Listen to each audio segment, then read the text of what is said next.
بسم الله الرحمن الرحيم الحمد لله رب العالمين الحمد لله رب العالمين والصلاة والسلام على سيد المرسلين وعلى آله وصحبه أجمعين اللهم زدنا نبينا محمدا صلى الله عليه وسلم بما هو أهله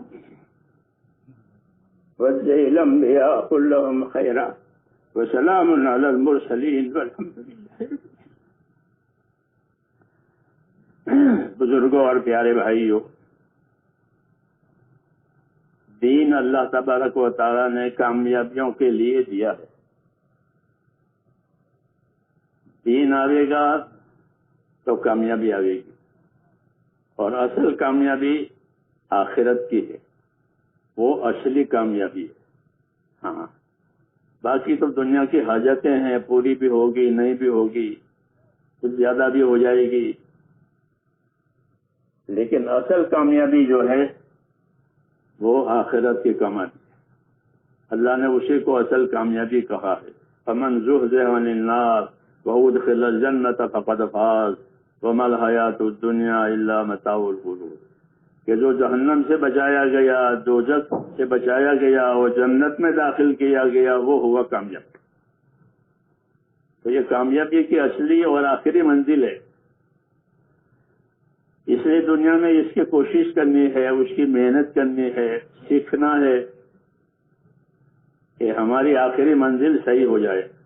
حضور صلی اللہ علیہ وسلم نے قسم کھا کے یہ بات فرمائی ہے کہ والذی نفس محمد بیدہ ما بعد الموت دار الا الجنۃ و النار.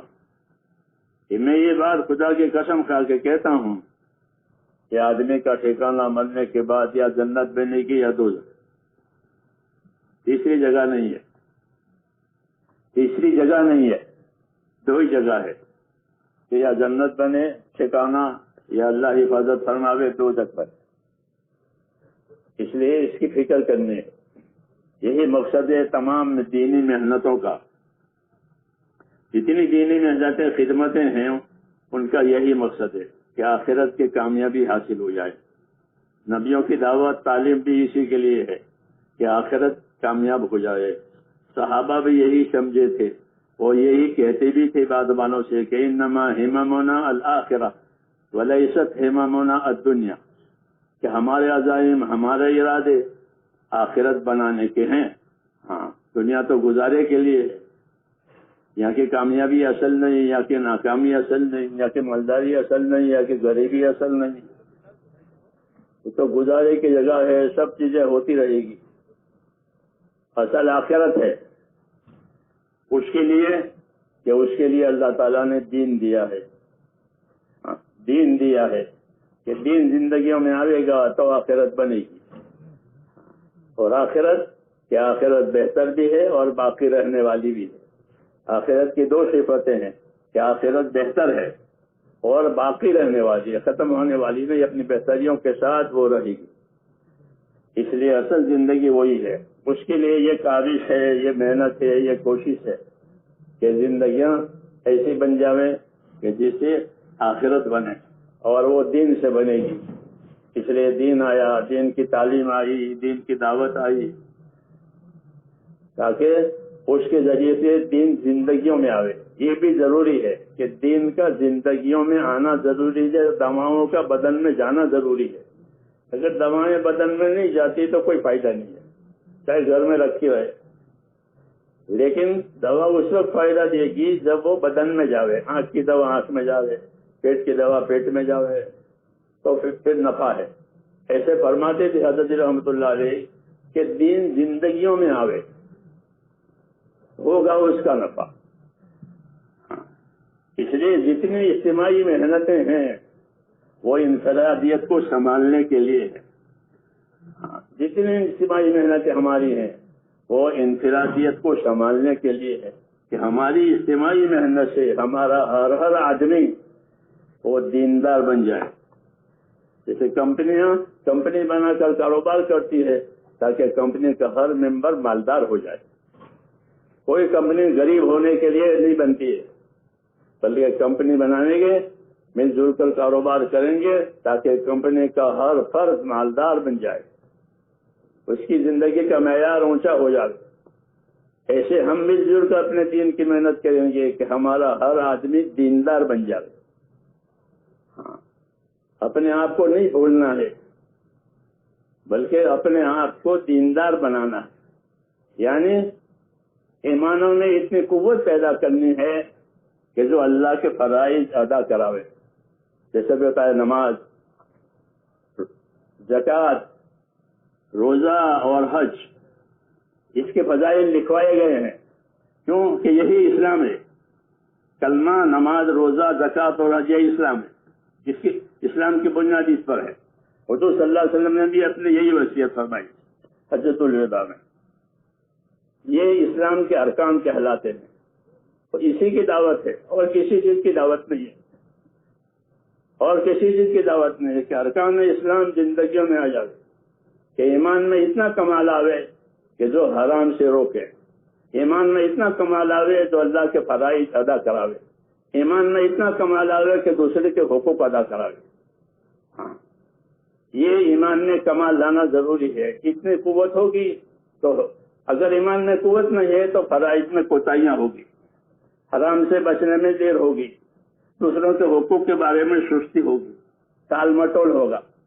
ہاں، اس لیے ایمان میں قوت پیدا کرنی ہے تاکہ اللہ کے فرائض ادا ہو جائیں، اللہ کے حرام سے بچنا نصیب ہو جائے اور بندوں کے حقوق جو بھی ہو وہ ادا ہو جائیں. یہ ایمان کا کمال ہے. ایسے ہی نمازوں کو صحیح بنانا ہے، اپنی زکوٰۃ پوری حساب سے دینا ہے. ہاں، زکوٰۃ اللہ کا حق ہے، غریب کا نہیں ہے. غریب کو تو اللہ نے مصرف بنایا ہے کہ جو زکوٰۃ میرا حق ہے ان کو دے دو. تو زکوٰۃ اللہ کا حق ہے، وہ پائی کی ادا ہونی چاہیے. عالموں سے پوچھ کر کہ کس مال میں زکوٰۃ ہوتی ہے، کتنی ہوتی ہے، کس کو دینی ہوتی ہے. ہاں، ہماری تبلیغ میں جو علم و ذکر ہے وہ اس لیے ہے کہ جو عمل کرے اس کا علم و ذکر اس کے پاس ہو تاکہ وہ عمل صحیح ہو جائے. جس عمل کا علم و ذکر نہیں ہوگا وہ عمل صحیح نہیں ہوگا، غلط ہوگا. تو نماز ہو، زکوٰۃ ہو، وہ ہونی چاہیے پائی کی زکوٰۃ، ایسے روزہ، ایسے حج اور جو دوسرے حقوق ہیں اس کا صحیح علم ہو اور اس کا صحیح عمل ہو. علم و ذکر کی یہ غایت ہے.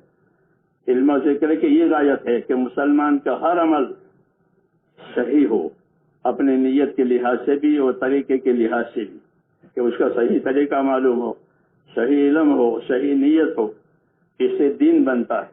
تو یہ دعوت دراصل پورے دین کی اپنے اندر استعداد پیدا کرنے کے لیے، اس کے لیے جو کچھ ہے وہ طریقہ کار ہے. 4 مہینے 2 سال 2، یہ تو طریقہ کار کہلاتا ہے.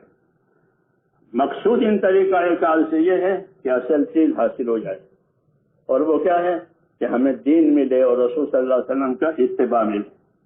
ہاں، دین ملے، رسول صلی اللہ علیہ وسلم کا اتباع ملے. ہم کو اسی کا حکم ہے کہ ادخلوا فی السلم کافہ، اپنے دین میں پورے داخل ہو جاؤ. ہاں، اور نبی کریم صلی اللہ علیہ وسلم کی اتباع کا ہم کو حکم ہے. ہاں، اتباع سے کوئی مستثنا نہیں ہے. نبی کے دین میں اتباع ہے وحی کا، کہ جو وحی آپ پر آوے آپ اس کا اتباع کریں. ہم کو حکم ہے نبی کے اتباع کا، کہ نبی جو کہیں، نبی جو بتائیں اس کا اتباع کرو. اس اتباع کی صلاحیت پیدا کرنے کے لیے یہ کام ہے کہ اس کی محنت کریں گے تو نبی صلی اللہ علیہ وسلم کا اتباع ہوگا، اس کی طاقت پیدا ہوگی. مولانا الیاس صاحب یہ فرماتے تھے کہ ہماری دعوت محنت کی ضرورت کیا ہے، تو ان کے ملفوظات میں چھپا ہوا ہے کہ ہماری محنت اور دعوت کے مقصد جمیع ما جاء بہ النبی صلی اللہ علیہ وسلم. یہ جملہ ہے کہ ہماری محنت کا مقصد وہ تمام امور ہیں، تمام باتیں ہیں جو جناب رسول اللہ صلی اللہ علیہ وسلم لے کر آئے، کہ وہ ہماری زندگیوں میں آ جائے. یعنی ہم اس کو سیکھیں، اس کو سکھائیں، اس کے سیکھنے کی دعوت دیں. ہاں، اور اس محنت کے ذریعے سے زندگیوں میں تبدیلی آئے. جس طرح آدمی غریب تھا اور مالدار ہو گیا، اب اس کی زندگی میں تبدیلی آئے گی. آپ دیکھو گے اس کے کپڑوں میں، اس کے کھانوں میں، اس کے مکان میں، اس کے سواریوں میں، اس کے شادیوں میں، سب چیزوں میں تبدیلی آئے گی. کیوں؟ وہ مالدار ہو گیا، وہ مالدار ہو گیا. ہاں، ایسے یہ دیندار ہو گیا، یہ دیندار ہو گیا کہ اس کی زندگی میں تبدیلی آئے گی، اس کے لباس میں تبدیلی، اس کے کھانے پینے میں تبدیلی، اس کے کمانے میں تبدیلی، یعنی تمام چیزوں پر دینی رنگ آئے گا۔ صبغت اللہ، اللہ کے رنگ میں رنگنا، یہ اصل ہے۔ تو یہ مقصد ہوتا ہے۔ تو جس سے مالداری سے تبدیلی آتی ہے، مال کو استعمال کرنے کی، مال کو خرچ کرنے کی، مال سے آرام راست آسائش لینے کی، ایسے میرے بھائیوں جب دین آئے، دین لینا ہے اور دین زندگی کے سارے شعبوں میں ہمیں کام دے۔ اس لیے اس مقصد کا وقت یہ صرف محنت نہیں ہے، ہر محنت کسی مقصد کے لیے ہوتی ہے، ہر محنت کسی مقصد کے لیے ہوتی ہے۔ اس محنت کا یہی مقصد ہے کہ رسول صلی اللہ علیہ وسلم جو دین لے کر آئے ہیں، جو شریعت لے کر آئے ہیں، وہ زندگیوں میں آ جائے اور ہم اس پر عمل کرنے والے بنے، دوسروں کو سکھانے والے بنے، دوسروں کو دعوت دینے والے بنے۔ اس طرح ہماری انفرادی زندگی، ہماری اجتماعی زندگی کہ وہ اللہ کے حکم کے مطابق ہو، اللہ کی مرضی کے مطابق ہو، جن چیزوں سے منع کیا ہے وہ ہماری زندگی میں سے نکل جائے، اور جن چیزوں کا حکم دیا ہے وہ ہماری زندگی میں آ جائے۔ اس محنت کی تاثیر ہے یہ کہ اس سے صلاحیت پیدا ہوگی۔ کوئی نیا دین نہیں ہے، نئی بات نہیں چلانی ہے، بلکہ جو کمزوریاں آ گئی ہیں ان کمزوریوں کو زائل کرنا ہے، نکالنا ہے، کہ کمزوریاں ہمارے اندر سے دین پر چلنے کی جو ہے وہ نکل جائے، ایمانوں میں قوت آوے، عبادتوں کا شوق پیدا ہو جائے۔ ابھی ہمارے اندر عبادتوں کا شوق نہیں پیدا ہوا۔ ہاں، صحابہ کرام میں عبادتوں کا شوق پیدا ہوا۔ ان کا امتیازی وصف یہ بتایا، تراہم رکعا سجدا یبتغون فضلا من اللہ ورضوانا۔ کہ تم اصحاب محمد کو دیکھو گے، کیسے دیکھو گے؟ کہ رکوع کرنے والوں میں پاؤ گے، سجدہ کرنے والوں میں پاؤ گے، اللہ کا فضل تلاش کرنے والوں میں پاؤ گے۔ یہ ان کا امتیازی وصف بتایا۔ کسی چیز کو دکھانا ہے کہ تراہم دیکھو گے تو امتیازی چیز دکھائی جاتی ہے، کہ ان کو رکوع کرنے والوں میں پاؤ گے، سجدہ کرنے والوں میں پاؤ گے، اللہ کا فضل تلاش کرنے والوں میں پاؤ گے۔ تو یہ ان کی عبادت کا ذوق شوق بتایا، ہاں، کہ شوق کے ساتھ اللہ کی عبادت کرتے تھے، کیونکہ عبادت زندگی کا مقصد ہے، عبادت کے لیے پیدا ہی کیا ہے،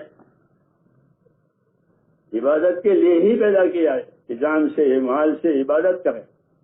اللہ کے ساتھ عبادت اور اخلاص کا تعلق ہے، مخلوق کے ساتھ انصاف اور احسان کا تعلق ہے، کہ اللہ کے ساتھ عبادت کا اور اخلاص کا تعلق ہے، اور مخلوق کے ساتھ کہ مخلوق کے ساتھ انصاف اور احسان کا تعلق ہے۔ یہ طریقہ ہے نبیوں کا، اور اسی کی تعلیم تلقین ہے کہ مخلوق کے ساتھ انصاف اور احسان سے رہے، کہ جو اپنے لیے پسند کریں وہ دوسروں کے لیے، اور اس سے اوپر کہ اپنی ذات سے دوسروں کو نفع ہو، کسی کو نقصان نہ ہو۔ ان اللہ یامر بالعدل والاحسان، مخلوق کے ساتھ کہ اللہ حکم دے گا انصاف کرنے کا، اللہ حکم دے گا احسان کرنے کا، کہ مخلوق کے ساتھ انصاف سے رہو، احسان سے رہو۔ جی ہاں، تو یہ زندگی گزارنے کے طور طریقے ہیں جو نبوی تعلیم کے ذریعے سے ہم امت کو ملتے ہیں۔ اس لیے اس راستے کا یہی مقصد ہے کہ زندگی ایمان والی، اخلاص والی، انصاف والی، احسان والی اور آخرت کی تیاری کرنے والی بنے، کیونکہ دنیا کو اللہ نے آخرت بنانے کے لیے پیدا کیا ہے۔ کہ اپنی دنیا سے آخرت بناؤ، یہ دعوت ہے اللہ کی، کہ وابتغ فیما آتاک اللہ الدار الآخرہ، جو دنیا تجھ کو اللہ نے دی ہے اس سے اپنی آخرت بنا لے۔ ہاں، جیسے لوگ زمینوں سے باغ بنا لیتے ہیں، کھیتی بنا لیتے ہیں، ایسے اپنے دنیا سے اپنی آخرت بناؤ، یہ دعوت ہے، اور دنیا سے آخرت دین کے ذریعے سے بنے گی۔ اسے دین زندگی میں آئے گا تو لوگ اپنی دنیا سے آخرت بنائیں گے، اور دین زندگی میں نہیں آئے گا تو پھر آخرت نہیں بنے گی، بلکہ دنیاوی ترقی ہوگی۔ ہاں، مال بھی خوب بڑھے گا، دنیا کی چیزیں اور زینتیں خوب بڑھے گی۔ آخرت کو اور اللہ کو بھول جائیں گے تو یہ چیزیں بڑھ جائیں گی۔ فلما نسوا ما ذکروا به فتحنا علیہم ابواب کل شیء، جب لوگ بھول جائیں گے اصلی چیز کو تو اللہ کے ہم دروازے کھولتے ہیں، خوب مالدار بنو، خوب زمیندار بنو، خوب کاروباری بنو، ہاں یہ بھی ایک سزا ہے کہ خوب اس میں لگو، پھر اچانک پکڑ لیں گے، ہاں پھر اچانک پکڑ لیں گے۔ اللہ تعالیٰ اس سے بچاوے، اس لیے دعا مانگنی ہے اللہ تعالیٰ سے کہ اللہ تعالیٰ ہماری دنیا سے ہماری آخرت بناوے اور ہمیں اپنے نبی صلی اللہ علیہ وسلم کے طریقوں پر چلاوے، اور اس کو اب ہم اپنی زندگی کا اصلی کام بنا کر، یعنی دین کو اصلی کام بنا کر کریں، یہی ہماری ذمہ داری ہے۔ اس کے لیے محنت بھی کرنی ہے اور دعا بھی مانگنی ہے۔ اب اللہ تعالیٰ سے دعا مانگنی ہے، یہ دعا مانگنے کا وقت ہے کہ دعا یہ بھی اس محنت کا ایک جز ہے کہ محنت بھی کرو، اپنی محنت پر بھروسہ مت کرو، محنت کر کے دعا مانگو، دعا مانگ کے محنت کرو، ہاں کہ دعا مومن کا ہتھیار ہے۔ مومن پر حالات آتے ہیں تو اس حالات کا جواب اور علاج وہ دعائیں مانگے۔ اس لیے اپنے آپ کو دعا والا بنانا ہے، اللہ سے تعلق پیدا کرنا ہے، اللہ سے تعلق پیدا کرنا ہے تاکہ ہر حال میں اللہ کو ماوا اور ملجا سمجھے کہ میری تمام مشکلوں کا علاج اور تمام چیزیں اللہ تعالیٰ سے متعلق ہے۔ اس لیے اللہ کی طرف متوجہ ہونا ہے اور اللہ سے مانگنا ہے، جی ہاں، اور یقین کے ساتھ مانگنا ہے، اچھے گمان کے ساتھ مانگنا ہے اور بار بار مانگنا ہے۔ اللہ کو مانگنے والا پسند ہے، نہ مانگنے والے سے اللہ ناراض ہے۔ اس لیے اپنے آپ کو مانگنے والا بنو۔ ہاں نبیوں کے ذریعے سے ہم کو یہی تعلیم ملے کہ دعا مانگو، بس دعا مانگی کہ مسئلہ ختم۔ کوئی لمبی چوڑی دعائیں نہیں ہیں نبیوں کی زندگی میں، قرآن میں پڑھو، مختصر دعا۔ موسیٰ علیہ السلام نے دعا مانگی جب مصر سے آئے تھے بھاگ کر کے قتل کے ڈر سے، اب یہاں پہنچ گئے شعیب علیہ السلام کے ملک میں، یہاں کوئی نہیں پوچھنے والا، تو دعا مانگی رب انی لما انزلت الی من خیر فقیر۔ یہ دعا ہے، مختصر سی دعا کہ اللہ جو خیر بھی تیری طرف سے آوے مجھے اس کی آج ضرورت ہے۔ تو سب دروازے کھل گئے، سب دروازے کھل گئے۔